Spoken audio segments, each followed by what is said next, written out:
Profesor y compañeros, a través de este medio audiovisual me gustaría compartirles la actividad de lectura en voz alta que creo yo les quedé adeudando con el profesor Constantino. Me gustaría compartirles el libro de Léperas contra Mocosos, del autor Francisco Hinojosa, ilustrado por Rafael Barajas El Fisgón.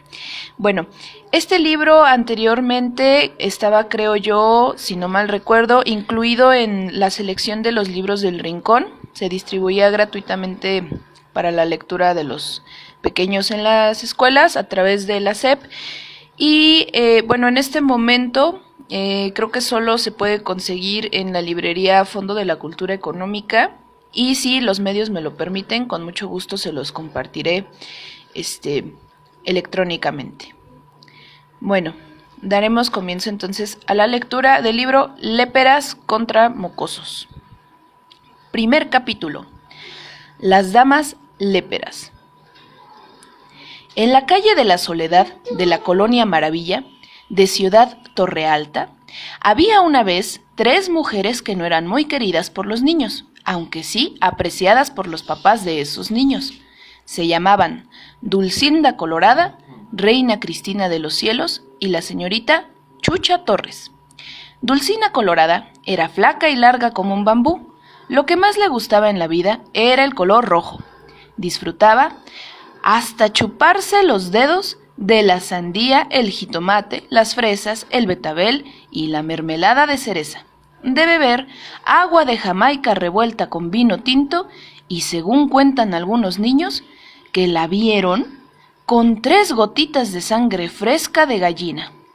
Su coche era rojo, al igual que todos sus vestidos, sombreros, zapatos, además del lápiz labial con que se pintaba la boca y el barniz de sus largas uñas. Sabía tirar con el arco y las flechas. Cantaba con una voz tan chillona que los niños al oírla se llevaban de inmediato las manos a las orejas y huían de ella. En cambio, los señores y señoras de la colonia, al escucharla, le aplaudían hasta el cansancio. «¡Pero qué hermosa voz tiene!», le decían. «Parece cantante de ópera».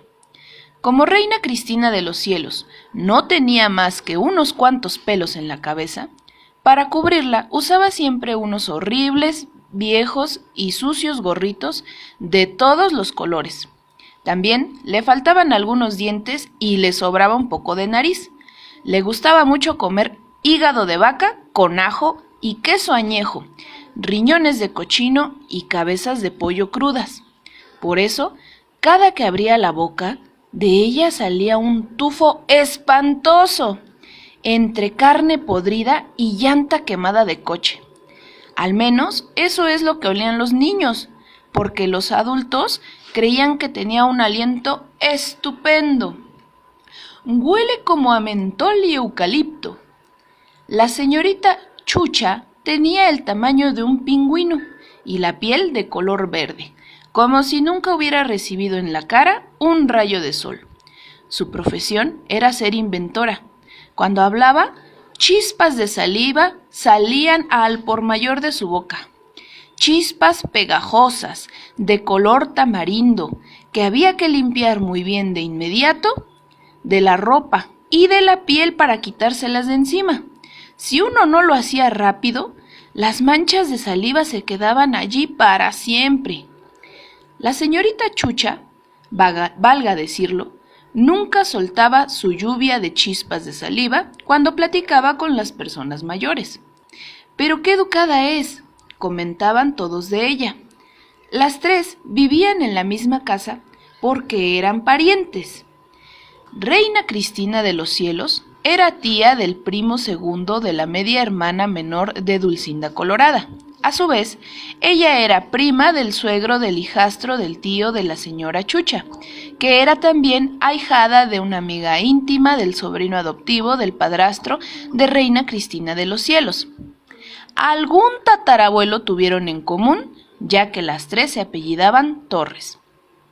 Eran muy distinguidas entre sí, salvo en 2 cosas. A las tres les encantaba, les fascinaba y les hacía dichosas ser elegantes, distinguidas y perfumadas ante la sociedad de Torre Alta. Al mismo tiempo, les encantaba, les fascinaba y las hacía dichosas hacer maldades y decir malas palabras y leperadas a los niños. «Eres un inclícito láudico tétrico», decía Lucinda colorada al joven vendedor de periódicos de la esquina. «No sé cómo se te ocurre salir a la calle en esas fachas. Eres un verdadero Tácito Esdrújulo VII. «Quítate de aquí, papera linfítica, pólipo carnoso del ectoplasma», retronaba Reina Cristina de los Cielos cuando su sobrino jugaba a las canicas en el jardín. «Le voy a decir a tus papás que te encierren y te castiguen. ¿Cómo se te ocurre jugar enfrente de mí, verruga de tiroides purulenta? Tienes la cara de romeritos con camarón, de semillas de papaya en mole». Se enojaba así la señora Chucha con el hijo de su dentista.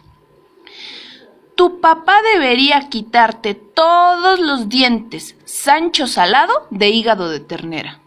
Eran tan groseras e iracundas que los niños de la colonia las conocían como las léperas y al mismo tiempo eran tan propias y tan amables en sociedad que todas las personas mayores siempre se referían a ellas como las distinguidas damas Torres. Hasta aquí, amigos, termina el capítulo 1. Muchas gracias por su atención. Si les ha gustado, quédense por favor para la lectura del capítulo 2.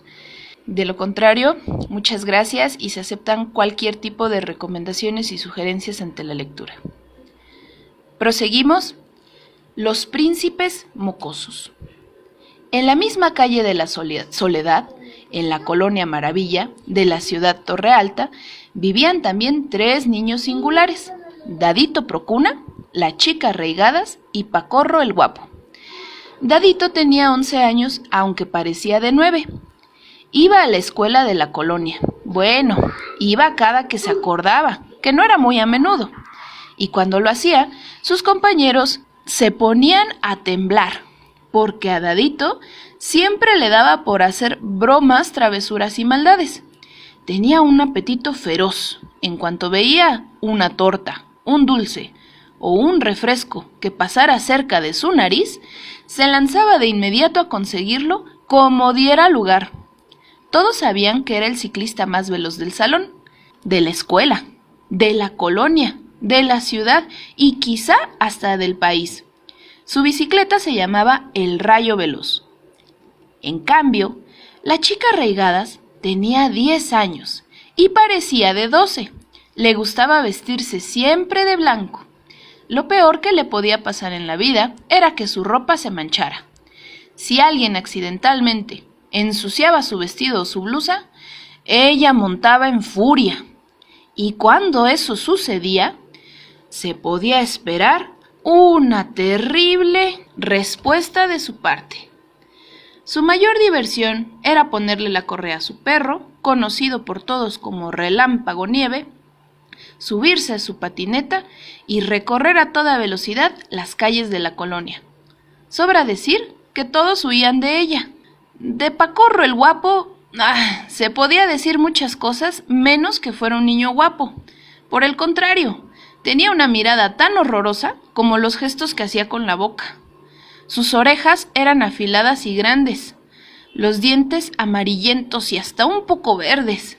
Tenía el pelo parado como erizo de mar y la frente arrugada. El apodo salió de sus propios padres, que no dejaban de decirle que era el niño más guapo de la colonia. Tenía 12 años y sabía mucho de electrónica. Una de sus principales virtudes era que patinaba como nadie, ya fuera sobre ruedas o en hielo. Aunque vivían en casas distintas, todas las tardes y los fines de semana, los 3 niños la pasaban juntos. Había varias cosas en las que eran iguales. Los 3 eran muy buenos estudiantes, a pesar de que tenían malas calificaciones en conducta y en asistencia. En todas las materias sacaban 10. Al igual que sus papás, ellos estaban orgullosos de sí mismos. ya que, además de tener buenas notas en la escuela, siempre ayudaban en las labores de la casa, especialmente en la cocina. También se parecían en que casi siempre uno de los tres andaba enfermo y con el moco suelto. Por si fuera poco, los tres eran expertos en hacer galletas, pasteles, flanes, gelatinas, aguas de sabor y paletas heladas. Alguna vez pusieron un negocio de gelatinas que les duró más de un mes. Eran tan ricas que todos los vecinos de la calle de la Soledad hacían fila a las 5 de la tarde para ser los primeros en llevarse la suya. A las 5:30 ya no quedaba ni una sola. El negocio fracasó cuando un niño de la colonia corrió la noticia de que se había enfermado de la panza por comer una de las gelatinas. El doctor le había dicho que seguramente estaban hechas con agua sucia. A partir de entonces, ya nadie les compró. Pero lo que más los unía era que les encantaba, les fascinaba y los hacía dichosos planear y ejecutar travesuras, bromas y maldades contra todo aquel que les cayera un poquitito mal. Unos los conocían como los mocosos, otros como los príncipes, pero la mayoría se refería a ellos como los príncipes mocosos. Hasta aquí, compañeros, el capítulo 2 del libro, repito nuevamente el título, Léperas contra mocosos, del autor Francisco Hinojosa, ilustrado maravillosamente por el señor Rafael Barajas, apodado El Fisgón. Muchas gracias por su atención y les agradaría que continuara con la lectura. Igual al profesor le agradaría. Con gusto continúo con los otros 3 capítulos. Muchas gracias, hasta luego. Pulseras y moños.